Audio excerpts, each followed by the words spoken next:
سب سے پہلے تو ہم ذرا بات کرتے ہیں ایس سی او پہ. ایس سی او میں پچھلا جو اعلامیہ تھا، مشترکہ اعلامیہ، اس کے اندر انڈیا نے اپنے آپ کو سائیڈ پہ کر لیا تھا کیونکہ ان کی بات نہیں مانی گئی تھی، ٹیررزم کی بات نہیں مانی گئی تھی. India has been isolated in the entire world. اب وہ چین کا رخ کر لیں تو چین شاید اکنامکلی تو ان کے ساتھ بات چیت کر لے، لیکن آپ کو لگتا ہے وہ اس طرح کا روابط پیدا کر سکیں گے جیسے پاکستان اور چین کے؟ دیکھیں، انڈیا تو لوز کر چکا ہے اور الحمدللہ پاکستان گین کر چکا ہے. یہ پاکستان کے حکمرانوں کی اور میرے خیال ہے سب کی بڑی خوش قسمتی ہے، سب کی. دیکھیں قوم جنگ لڑتی ہے، اس میں فوج بھی ہوتی ہے، فضائیہ بھی ہوتی ہے، نیوی بھی ہوتی ہے، آرمی بھی ہوتی ہے اور قوم ہوتی ہے. اگر قوم پشت پر نہ ہو نہ کوئی فوج جنگ نہیں لڑ سکتی. یہ تو سب کو پتہ ہے. ہماری فوج نے اچھی جنگ لڑی، ہماری فضائیہ نے زبردست کام کیا، ہماری میزائل ٹیکنالوجی صحیح تھی، ہمارے لوگوں نے ان کے سسٹم کو جام کیا اور ہر محاذ پر الحمدللہ ہم نے بھارت کو ہرا دیا. اور جیسے ہم جماعت اسلامی نے پہلے دن کہا کہ بھائی ساری لڑائیاں ایک طرف جنگ ہے تو ہم پوری حکومت کے ساتھ ہیں.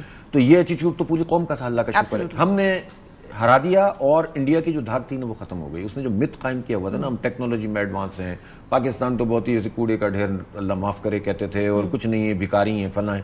اب پتہ چل رہا ہے کہ ہر ایک سے بھیک مانگ رہا ہے مودی. تو اس سے پتہ چلا کہ وہ ایسے ہی تھا، غبارہ پھٹ گیا ہے. اب بات یہ ہے کہ پاکستان کو اب اس پورے سینیریو میں اپنے رول کو بہت اچھے طریقے سے ادا کرنے کی ضرورت ہے. کیسے؟ میرا خیال یہ ہے کہ اس وقت پاکستان کو سب سے پہلے تو یہ جو ہماری ریجنل اسٹرینتھ ہے نا، اس کو پوری طرح، پاکستان کی جیو اسٹریٹجی پوزیشن بہت زبردست ہے. چائنا پاکستان کا دوست ہے، افغانستان کے ساتھ معاملات بہتر ہونے چاہیے، مزید بہتر ہونے چاہیے. امن بہت ضروری ہے پاکستان افغانستان کے درمیان. ایران کے ساتھ ہم قریب آ گئے ہیں، خاص طور پر دیکھیں ایک جنگ میں آپ بھی تو ایران سے ہو گئے ہیں نا، میں وہاں پریزیڈنٹ سے ملا، وہاں کے فورن منسٹر سے ملا، ان کے سابق فورن منسٹر سے ملا، یونیورسٹیز میں ہم گئے. بہت زبردست، پاکستان کے لیے بہت محبت ہے. آج سے اس جنگ سے پہلے جو ایران اسرائیل کی تھی، اس سے پہلے اور اس کے بعد میں کوئی فرق؟ میرا خیال ہے بہت فرق آ گیا. کچھ جو غلط فہمیاں تھیں وہ بھی دور ہو گئی ہیں. چھوٹے چھوٹے ایشوز ہیں جس کو دونوں فوجیں اور دونوں حکومتیں مل کر ریزالو کر سکتی ہیں. اور اس میں بھی ظاہر انڈین اور امریکن انفلوئنس ہے جس کی وجہ سے بارڈر پہ ایشوز ہوتے ہیں. تو ان کی سرزمین اور ہماری سرزمین اگر ہم یہ طے کر لیں کہ دہشت گردی کے لیے استعمال نہیں ہوگی ایک دوسرے کے خلاف اور اس کے لیے عملی میجرز لیں تو پھر کوئی بھی نہیں کر سکتا اور انشاءاللہ یہ ہو جائے گا. اچھا، بھارت ایکسپوز ہوتا ہوا آپ کو نظر آیا؟ 100%. ان کو اگر کوئی غلط فہمی تھی نا کسی بھی وجہ سے تو وہ تو اس مرتبہ تو یہ ہوا کہ جب پاک بھارت جنگ ہوئی تو اسرائیل کے ڈرونز استعمال ہوئے پاکستان کے خلاف. ایران نے پاکستان کی حمایت کی. اور جب ایران اسرائیل جنگ ہوئی تو پاکستان 100% ایران کے ساتھ کھڑا ہوا اور بھارت 100% اسرائیل کے ساتھ کھڑا ہوا. تو وہاں کی انٹیلیجنسیا میں اگر کوئی بھی ایسی چیز تھی کہ انڈیا سے ہم کوئی تجارتی تعاون کر سکتے ہیں، آگے بڑھ سکتے ہیں، ان کو تو صاف بالکل کلیئر ہو گیا معاملہ. اب اللہ کا شکر ہے پاکستان کے ساتھ اسٹرانگ بانڈ ہے. لیکن پاکستان کی پرابلم یہ ہے کہ پاکستان میں کریج نہیں ہے کہ پاک ایران گیس پائپ لائن پر جو ہے نا اپنا کوئی رول ادا کریں. امریکہ سے کیوں ڈرتے ہیں؟ امریکہ سے بات کرو.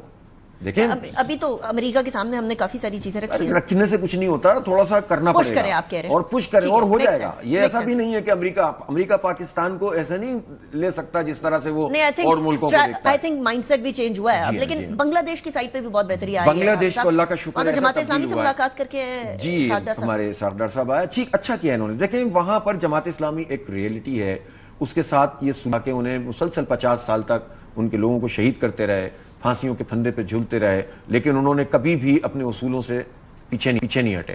اور اس وقت چونکہ ہم نے پاکستان بچانے کی بات کی تھی اور اس لیے کی تھی کہ پاکستان ایک ملک تھا اور ایک نظریے پہ بنا تھا. جغرافیہ کا مسئلہ ہی نہیں ہے، نظریے کا مسئلہ ہے. تو اس کی پاداش میں انڈیا نے جماعت اسلامی کو وہاں فکس کروایا عوامی لیگ کے ذریعے سے. اور مسلسل 17 سال لگاتار جو اس کی حکومت رہی، 16-17 سال حسینہ واجد کی، وہ تو انڈیا کی حکومت تھی. لیکن آپ یہ دیکھیں پاکستان میں بھی کچھ لوگ پروپیگنڈا کر رہے تھے اور دیکھیں ناراضی فوج سے ہوتی ہے، ہو جاتے پاکستان کے خلاف ہیں. یہ کبھی بھی نہیں کرنا چاہیے کسی بھی. میں پولیٹیکل ورکر سے کہتا ہوں پاکستان ہے تو ہم ہیں اور پاکستان کسی جغرافیہ کا نہیں، نظریہ عقیدہ لا الہ الا اللہ کا نام ہے. اس کے ساتھ جو بھی خلاف کھڑا ہوگا وہ جرم کرے گا. اگر پاکستان کی فوج نہ ہوتی، اتنی اسٹرانگ نہ ہوتی تو یہ جنگ کا پاسا پلٹ سکتا تھا. تو پاکستان ہے اور فوج ہے تو پھر سیفٹی ہے. فوج ہے اور فوج کا بھی اپنا ایک کام ہے اور جب وہ فوج وہ کام کرتی ہے تو قوم اس کے ساتھ کھڑی ہوتی ہے، جب دوسرا کام کرتی ہے تو ناراض ہو جاتی ہے. اچھا اب آ جائیے آپ اس بات پر کہ بنگلہ دیش میں اس وقت پاکستان سے محبت پائی جاتی ہے. بنگلہ دیش میں لوگ 80% سے زیادہ انڈیا سے نفرت کرتے ہیں. ابھی سرویز آ رہے ہیں بنگلہ دیش میں کوئی پرو انڈیا بندہ اب سامنے نہیں آ سکتا. یہ نیپال میں بھی یہی سچویشن ڈیولپ ہو رہی ہے. غزہ کی طرف چلتے ہیں صاحب. غزہ کی صورتحال سب کے سامنے جینوسائیڈ ہو رہا ہے نا وہاں تو نسل کشی ہو رہی ہے. اور بدقسمتی سے اس میں جو عالمی طاقت ہیں، اس میں جو دیکھیں ٹرمپ بہت پیس کی بات کر رہے ہیں، لیکن ٹرمپ نے 2 جگہ جو پیس قائم کرنے کی کوشش کی ہے دونوں اس وقت کی جب اس کا اپنا پہلوان پٹا ہے. یہ بات سمجھ لیجیے. جب تک انڈیا حاوی تھا, اس نے اٹیکس کیے ہوئے تھے ہمارے سویلین آبادی پہ, تو وہ کہہ رہا تھا اپنی جنگ خود لڑو. ہاں لڑنا نہیں چاہیے آپ لوگوں کو, دو آپ ایٹمی قوت ہیں. لیکن جس دن انڈیا کی پٹائی ہونا شروع ہوئی ہے, اس نے کہا کہ بھئی آپ جو ہے نا جنگ بندی کریں. بالکل اسرائیل اور ایران میں بھی یہی ہوا. پوری طرح سے اس نے ایران میں رجیم چینج کرنے کی کوشش کی. ایران میں وہ سمجھ رہے تھے لوگ سڑکوں پہ آ جائیں گے, ان کے خلاف ہیں, حکومت کے روحانیان کے خلاف. پھر اس کے بعد انہوں نے کہا کہ لوگ آ جائیں گے, رجیم چینج کر دیں گے, شاہ کے بچوں کو لا کر ہم بٹھا دیں گے اور بلے بلے ہو جائے گی. جب شروع میں نقصان بھی بہت ہو گیا ایرانی قیادت کا, لیکن بعد میں جب انہوں نے ریٹیلیٹ کیا ہے اور جس طریقے سے کیا ہے, اور اسرائیل کے اوپر جس طرح میزائل گرے ہیں, اس نے تو بیڑا غرق کر کے رکھ دیا اسرائیل کو. اور فوراً ٹرمپ نے آ کر کود کر یہ کہا کہ بھئی ان کو اب اس فیصلہ غزہ کے اندر پاکستان کا ڈپلومیٹک کردار بڑا اسٹرانگ ہے. پیلسٹینینز اس چیز کو ایکسیپٹ بھی کرتے ہیں. اس سے مزید کیا کیا جا سکتا ہے باقی مسلم ممالک کو؟ افسوسناک بات یہ ہے کہ جو مسلم ممالک کو کردار ادا کرنا چاہیے وہ نہیں کر رہے, اور خاص طور پر ان کے جو پڑوسی ممالک ہیں ان کا رول بہت بڑا ہونا چاہیے تھا. فوجیں موجود ہیں, معدنیات موجود ہے, پیٹرول موجود ہے, طاقت موجود ہے, گزرگاہیں موجود ہیں.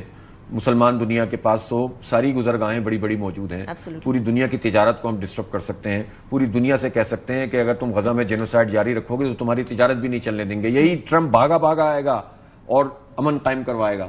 لیکن بدقسمتی سے لوگ اپنے چھوٹے چھوٹے مفادات کی خاطر, اپنی حکومتوں کے خاطر یہ کام نہیں کر رہے. بہرحال ہمیں زیادہ کام کرنا. پاکستان دیکھیں لیڈر ہے, پاکستان عالم اسلام کا لیڈر ہے. اگر کوئی کمزوری پڑ گئی تھی تو پاک بھارت جنگ کے بعد ہم پھر نمایاں ہو کر آ گئے. ہمیں آگے بڑھ کر غزہ کے لوگوں کے لیے پرویکٹیو اپروچ کے ساتھ آگے بڑھنا پڑے گا. ایران پاکستان ایک ہیں, ترکی کو ملائیے, سعودی عربیہ کچھ بہتر ہوا ہے, ایران سعودی عرب تعلقات, یہ بلاک بنائیں اور تھریٹ دیں. اب وہ وقت آ گیا جب تھریٹ دیں کہ ہم آگے بڑھیں گے. رائٹ. حافظ Naeem ur Rahman sahab, thank you very much for joining me in the program. Ameer Jamali ہمارے ساتھ موجود تھے.